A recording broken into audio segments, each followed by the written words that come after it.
এখানে হিমসাগর আম নেওয়া হয়েছে। হিমসাগরের আমের খোসাটিকে প্রথমে বঁটির সাহায্যে ছাড়িয়ে নেওয়া হচ্ছে। আপনারা ছুরি দিয়েও কেটে নিতে পারেন। আমের আঁটিটা বাদ দিয়ে চোগলাগুলো থেকে চামচের সাহায্যে আমের পাল্পটিকে বের করে নিচ্ছি এবং প্লেটে রেখে দেওয়া হচ্ছে। এইভাবে পুরো আমটা থেকে আমের পাল্পটি বের করে নেব। আরও একটি চোগলা থেকে আমের পাল্পটি চামচের সাহায্যে বের করে নেওয়া হচ্ছে। যত নরম আম হবে তত খেতে ভালো হবে।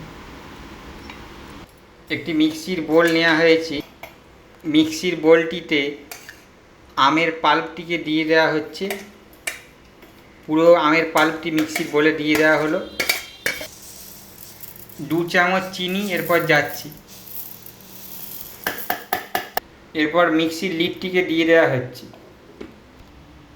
এরপর মিক্সির ঢাকনাটিকে খুলে নেওয়া হচ্ছে। দেখে নেওয়া হচ্ছে পেস্ট হয়েছে কিনা ভালোভাবে। আম ও চিনির পেস্টটি কমপ্লিট হয়ে গেছে। এরপর খুলে নেওয়া হচ্ছে। দেখতে পাচ্ছেন একদম মিহিভাবে পেস্ট হয়েছে। এরপর ঢেলে দেওয়া হচ্ছে 1 কাপ দুধ দিয়ে দেওয়া হচ্ছে। এখানে আমুল ব্যবহার করা হয়েছে। দুধ দেওয়ার পর ভালোভাবে মিশিয়ে নেওয়া হচ্ছে মিক্সির বাটিটিতেই চামচের সাহায্যে। মিক্সির ঢাকনাটি এরপর দিয়ে দেওয়া হচ্ছে। লিকুইড দুধটি দেওয়ার পর এরপর মিক্সি চালিয়ে নেওয়া হয়েছিল। দেখতে পাচ্ছেন চিনি, ম্যাঙ্গো পাল্প এবং দুধের সাথে মিক্সচারটি তৈরি হয়ে গেছে।